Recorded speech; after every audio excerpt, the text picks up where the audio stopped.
बलवान तो चेला। बुंदेलखंड की एक कथा सुना रहे हैं, सत्य घटना। आहा, बुंदेलखंड में एक जिला है टीकमगढ़। टीकमगढ़ जिले में एक स्थान है ओरछा, जहां पर राम जी राजा के रूप में पूजे जाते हैं। वहां एक राजा हुए जिनका नाम था मधुकर साह। ध्यान से सुनना, क्या नाम था? मधुकर साह।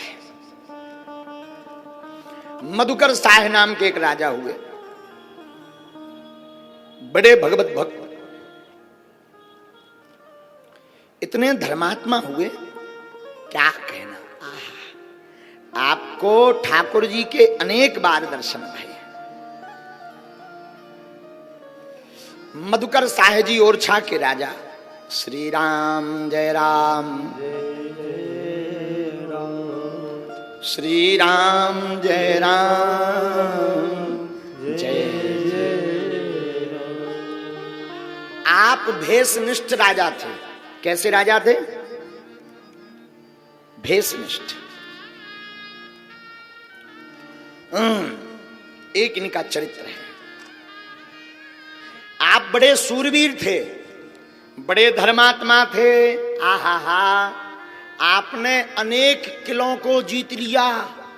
उस जमाने में अकबर बादशाह था पूरे देश का। दिल्ली का राजा बादशाह था अकबर। अकबर के समय में मधुकर साह की खड़ग यानी तलवार ऐसी चमचमाती थी कि अकबर की सेना के पनपने कांपते थे। एक तो बुंदेलखंड का राजा, दूसरा गुरु का शिष्य था। आपको सुनकर गौरवान्वित महसूस होगा, मधुकर साह ने जिंदगी में मरते दम तक तिलक लगाना नहीं छोड़ा। और केवल मस्तक पर नहीं, 12 अंगों में तिलक का वर्णन है। 12 अंगों में। आज नहीं, कल बताएंगे हम 12 अंगों में कहां कहां तिलक लगाया जाता है। मधुकर साह 12 अंगों में तिलक लगाते थे।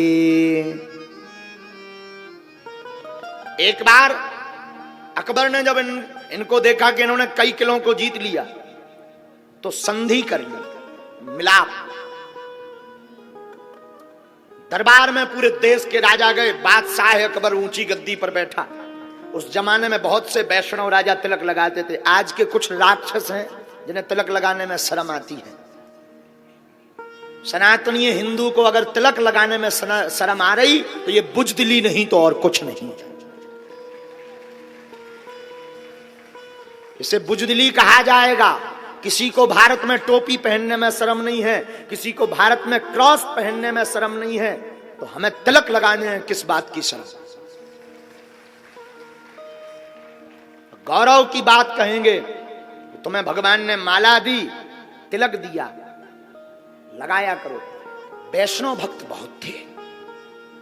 मधुकर साह भी अकबर की सभा में गए। राजा ने तिलक वाले राजाओं को देखा तो नाराज हो गया अकबर। अब वो तो पहले से ही ऐसा चला रहा है, आज कोई नई बात नहीं है। राजा ने घोषणा की, मैं बादशाह हूं, मैं आदेश देता हूं कल से मेरी सभा में कोई तिलक लगाकर नहीं आएगा। अगर तिलक लगाकर आएगा तो गरम लोहे से उसके मस्तक को दाग दिया जाएगा। सब राजा भय के मारे तिलक लगाकर नहीं आए दूसरे दिन। लेकिन मधुकर साह रोज छोटा लगाते थे, आज बड़ा लगाया। चमचमाता हुआ भारी एंटीना सा लगा करके मधुकर साह पहुंचे। और सबसे अद्भुत यही देखें, याद रखना, लाखों लोग सुंदर मेकअप लगा करके खड़े हों, उनमें एक बंदा तुम तिलक लगा करके खड़ा कर देना, लाखों में वो सबसे अलग नजर आएगा।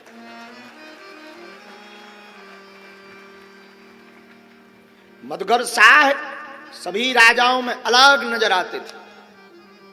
बादशाह अकबर ने देखा सब राजा बिना तिलक लगाए इन्होंने मेरी आज्ञा का उल्लंघन किया। आज्ञा भंग देख करके क्रोध आ गया अकबर को। कड़क करके कहा, मधुकर साह, आप मुझे नहीं जानते? मेरे क्रोध को नहीं जानते। तुम्हें पता है तुमने बादशाह की आज्ञा का उल्लंघन किया। कल हमने कहा था तिलक लगाकर मत आना, तुम तिलक लगा कर आए। तुम बागी हो गए, बागी। तुम राजा तो हो पर बागी राजा हो, इसका दंड तुम्हें भोगना पड़ेगा।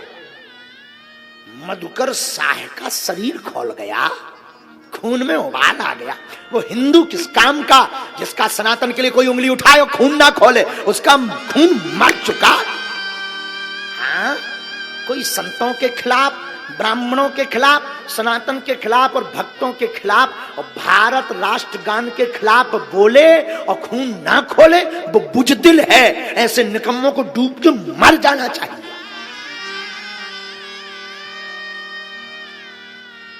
हाँ, आज कोई हमें बता रहा था कि एक कोई नई फिल्म बनी है जिसमें काली माता को सिगरेट पीते हुए पोस्टर दिखाया गया। ऐसे ठटरी के बड़े को धाम पर ला करके उसके कान में अगरबत्ती डालनी चाहिए, जला करके। हम तो कहते जिसने काली माता का पोस्टर सिगरेट पीते हुए लगाया है, उनके कान में और मुंह में लूअर लगा देना चाहिए।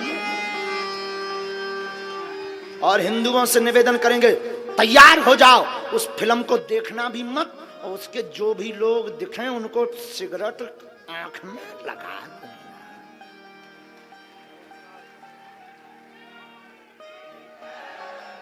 मधुकर शाह का खोल गया शरीर, खून खोल गया, और खून ऐसा खोला, हाथ में तलवार निकाली। अकबर सावधान, मैं बुंदेलखंड का राजा हूं, अंडरस्टैंड, समझदार, सावधान हो जाओ। मैं जानता हूं तुम बादशाह हो, और कल तुम्हारा हुक्म भी हुआ था, मैंने सुना था, लेकिन आपकी बादशाही से मेरे परमात्मा की बादशाही बहुत महान है। मैं तुम्हारे बादशाह के साथ साथ मैं परमात्मा का भी सेवक हूं। हा, खोल गया खून बादशाह का। अकबर के सामने तलवार लेकर के खड़े हो गए मधुकर शाह, द्वादश अंगों में तिलक लगाए हुए, हाथ में चमचमाती हुई तलवार लिए हुए। मैं देखता हूं कौन मेरे तिलक को रोकता, किसमें कितनी क्षमता है। याद रखना बादशाह अकबर, मैं प्राणों से ज्यादा सर्वश्रेष्ठ धर्म को मानता। इतनी गर्जना दरबार में करी ही थी कि जितने वैष्णव राजा थे वो सब मधुकर शाह के पक्ष में हो गए। सब बाह बाह धन्यवाद के नारे लगाने लगे। और देखते ही देखते बादशाह अकबर ने माफी मांगी और कहा, आज से तुम्हें छूट है, तुम तिलक लगा करके ही आना। प्राण जाए, प्राण चले जाएं, पर धर्म नहीं जाना चाहिए। अपने तिलक और अपनी सनातनी के पीछे किसी के सामने झुकना नहीं चाहिए। आहा, ओरछा के राजा मधुकर शाह, एक व्यासों का मोहल्ला है ओरछा में, व्यासों का। उसमें एक प्राचीन मंदिर है, आज भी विद्यमान है। उस मंदिर में राजा प्रतिदिन कीर्तन करने जाते थे। याद रखना, चाहे वो क्षेत्र का कोई नेता हो या राजा हो, देश का राजा हो, जब तक देश का राजा धर्मात्मा नहीं होगा, क्षेत्र का राजा धर्मात्मा नहीं होगा, तब तक ना क्षेत्र की उन्नति होगी न राष्ट्र की उन्नति होगी। राजा प्रतिदिन प्रणाम करता था। आने दो, आने दो उस बालक को, आने दो, यहां लाके बैठा रो। अरे सीताराम, उस बालक को वहां बैठा रो, वीआईपी में बैठा रो।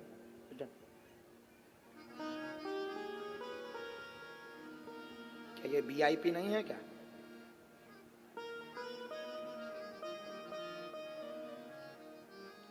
हा हा, राजा उस मंदिर में जाकर के रोज कीर्तन गाते थे, गोविंद के गीत गाते थे। एक दिन देर हो गई, रात हो गई, कीर्तन के लिए नहीं जा पाए। रात के समय जब कीर्तन मंदिर के पीछे करने गए, देखो ये होता है राजा, पट नहीं खुलवाया, नहीं सरकार सो गए हैं, प्रभु को सोने दो। गुरु आज्ञा ली, गुरुदेव को प्रणाम किया, मंदिर के पीछे जाकर के गोविंद के गीत गाने लगे। वहां बैठा, वहां हवा भी लगी, गोविंद के गीत गाते गाते भगवान को इतना रिझाया, उस रात को इतना रिझाया, इतना रिझाया, हा हा कि उसके साथ साथ सभी नृत्य करने लगे। जब सभी नृत्य करने लगे, भगवान प्रसन्न हो गए और भक्तमाल में चरित्र आया कि श्री मधुकर साह के भजन कीर्तन के भाव को देखकर ठाकुर जी स्वयं ग्वाल का रूप बना करके नाचने लगे। जब ठाकुर जी नाचने लगे तो देवताओं ने स्वर्ण पुष्पों की बारिश की। किस पुष्पों की? स्वर्ण। स्वर्ण यानी सोना। राजा के सिपाहियों ने वो स्वर्ण के पुष्प बीन लिए और आज भी ओरछा की गद्दी पर जो बैठता है वही सोने के पुष्पों को पहले प्रणाम करता है, बाद में गद्दी पर बैठता है। इतने धर्मात्मा राजा हुए। इन पर गुरु कृपा कितनी हुई जरा सुनना। इन्होंने गुरु कृपा से अकबर को ललकार दिया, इन्होंने गुरु कृपा से पूरे देश के राजाओं को ललकार दिया। एक दिन राजा मधुकर साह मंदिर में प्रणाम करने गए।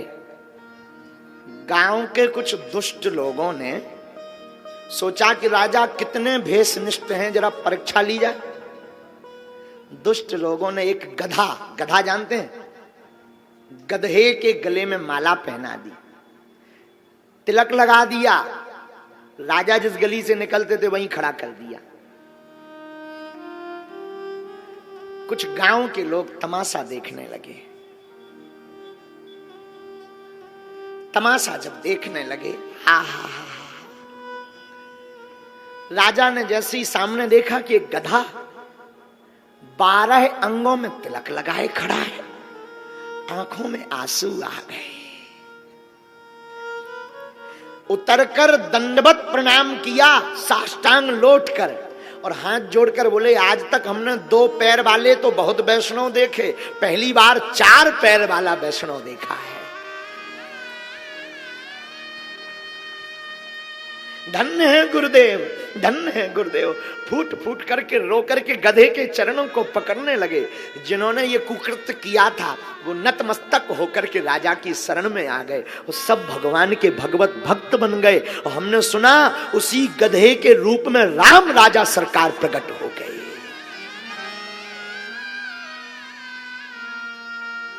हरि व्यापक सर वत्र समान, हरि व्यापक